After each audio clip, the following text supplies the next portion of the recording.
Hay un nuevo acuerdo de precios. ¿A cuánto se irán los combustibles y qué pasará con el abastecimiento? ¿Se llegará a normalizar estas complicaciones que hay en todo el país? Lo vamos a conversar a fondo ahora con nuestro... Bueno, y lo hacemos ya mismo con José Simonella. ¿Cómo va? ¿Cómo andás? ¿Qué tal? Buenas noches. ¿Te pasó de tener por ahí problemas para cargar? Sí, claro.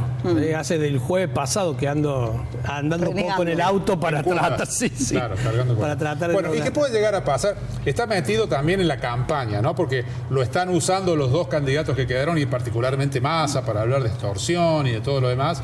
Pero mientras tanto buscando que vuelva a funcionar como corresponde este servicio, ¿no? Esta parte de la economía. Yo creo que lo va a destrabar el problema de, o sea, el ingreso de barcos con gasoil le va a permitir que los camiones, la infraestructura de camiones pueda reabastecer digamos, las estaciones de servicio de todo el país. Y probablemente haya algún acomodamiento de precio, obviamente, porque ha quedado muy retrasados los combustibles luego de la inflación que hemos tenido estos 2 meses. Pero me da la sensación de que Massa no puede pasar de esta semana que no solucione este problema, porque tiene demasiado costo político. Hay dos modelos, obviamente, y por eso tenemos dos candidatos. Milei, que pretende liberar el precio de los combustibles, y Massa dice que eso no es oportuno, porque en ese caso el litro se iría a 800 pesos. ¿Qué debiera hacer, en definitiva, Massa para dejar contento a todas las partes y que se pueda seguir adelante y que haya abastecimiento? Yo creo que Massa va a seguir, el gobierno va a seguir jugando con un mix entre lo que le permite exportar a las petroleras, donde la rentabilidad es superior, y lo que tiene que abastecer al mercado, porque es cierto que el mercado argentino no está en condiciones hoy de absorber un aumento de precio coherente con el valor de la nafta a nivel internacional. Esto sucede con lo mismo con el dólar, que hablan de hay que liberar el tipo de cambio, tiene que haber un solo tipo de cambio, pero eso no se puede hacer de un día para otro sin tener un fuertísimo impacto en inflación, y cuidado, que al haber un gobierno con poco poder político te puede disparar una hiper. Bueno, hablaste del dólar.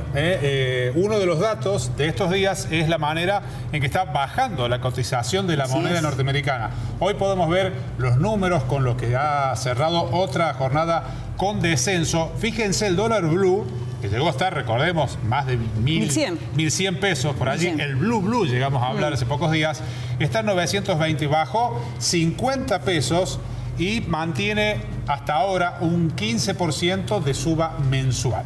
Bueno, hablábamos en una de nuestras juntadas de un dólar de crisis, digamos, de alguna manera, y que quien lo compraba, podía terminar perdiendo, como en este caso. Así es, era un dólar de mucho estrés, un dólar con una brecha entre el dólar oficial, digamos, al que se realiza la operación de comercio interior, y el dólar blue de casi 200%, un valor que no se había visto desde hacía muchísimas décadas. Así que, digo, ese valor era solamente compatible con la alta probabilidad que se le asignaba a que Milei pudiera ganar y que la dolarización se pudiera implementar. La dolarización implicaba una unificación de tipo de cambio, y obviamente que ese dólar oficial de 3.50 pasara a 1.000 o probablemente mucho más, porque para dolarizar sin dólares el tipo de cambio tenía que subir.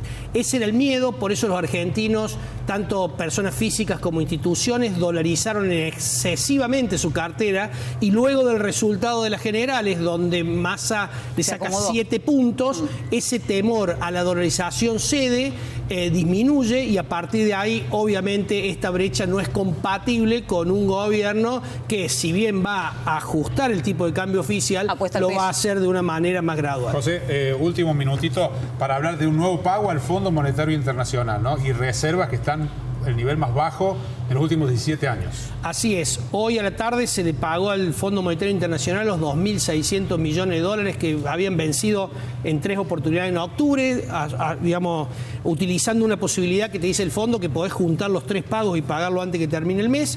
Y queda todavía un pago para la semana que viene, para el 6 de noviembre, de 820 y pico de millones de dólares más. ¿Con qué se pagó? Con el swap con China. Esto hace, como bien decís, un efecto sobre las reservas brutas y las netas. Es decir, las reservas brutas pasaron de 26.000 a 22.000. Hoy las reservas, como decís, son de las más bajas de la historia, y con una reserva neta negativa bastante importante. Espérate, por sí o por no, un dólar blue a 9.20, ¿se compra o se espera que baje más? Yo creo que hay que esperar a ver qué probabilidad le asigna uno a cada uno de los candidatos. 9.20 yo creo que va a quedar a estos valores por un par de días hasta que nos aproximemos al balotaje. En el balotaje probablemente muchos argentinos decidan dolarizar su cartera. Estaban demasiado dolarizados, necesitaban pesos, han tenido que vender dólares y la presión del gobierno en toda la fiscalización en la City para correr a los arbolitos y a las cuevas, digamos, ha sido muy marcada. Yo estuve en Buenos Aires y se veía Policía Federal por todas las esquinas del microcentro porteño. Gracias, José. No, muchas gracias a muy ustedes. amable.